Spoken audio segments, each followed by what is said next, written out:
রাজধানীর সদরঘাটের বিনাস্মৃতি স্নানঘাট থেকে সরাসরি যুক্ত হচ্ছেন সহকর্মী আলামিন খান। আলামিন, বুড়িগঙ্গা নদীতে প্রতিমা বিসর্জন নিয়ে কি বলছে ভক্তরা? এছাড়া প্রতিমা বিসর্জন কখন পর্যন্ত চলবে জানতে পেরেছেন কিনা? ফারিয়া, প্রতিমা বিসর্জন বিকেল থেকে শুরু হয়েছে এবং সন্ধ্যার দিকে চাপটা বাড়ে। আমরা দেখেছি যে ঢাকেশ্বরী মন্দির থেকে যে শোভাযাত্রা করে এই ঘাটে আসা হয়, সেই শোভাযাত্রাটি সন্ধ্যার দিকে সেখানে পৌঁছেছে এবং তারপর থেকে আমরা দেখছি যে তীব্র চাপ, একের পর এক প্রতিমা বিসর্জন করা হচ্ছে। রাজধানীর বিভিন্ন যে পূজা মণ্ডপ রয়েছে, সব পূজা মণ্ডপের অধিকাংশ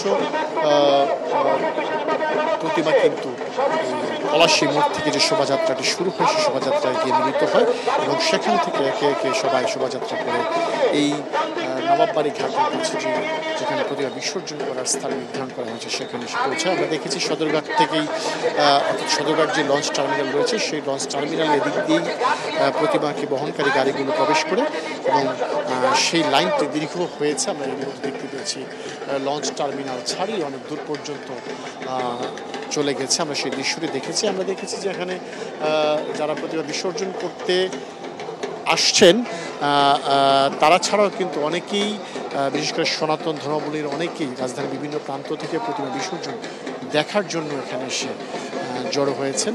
সবার সাথে কথা বলেছি, তারা যেটি বলছেন যে দেবী দুর্গা তার স্বামী বাড়ি কৈলাস থেকে যে সুবার্তা নিয়ে এসেছেন হাতিতে চড়ে, সেই সুবার্তাটি যেন আগামী 1 বছর বজায় থাকে এবং মানব জীবন যেন সুখ শান্তিতে ভরে ওঠে, সেই প্রত্যাশার কথা তারা বলেছেন।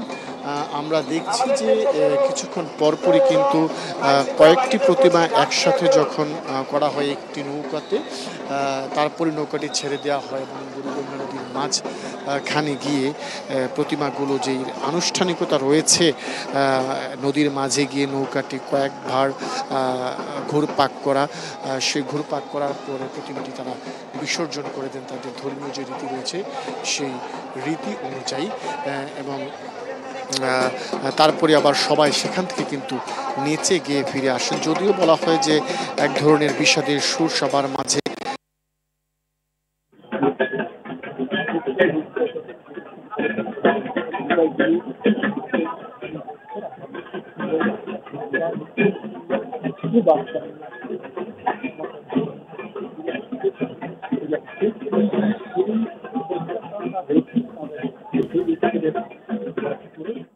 আলামিন, আপনাকে ধন্যবাদ।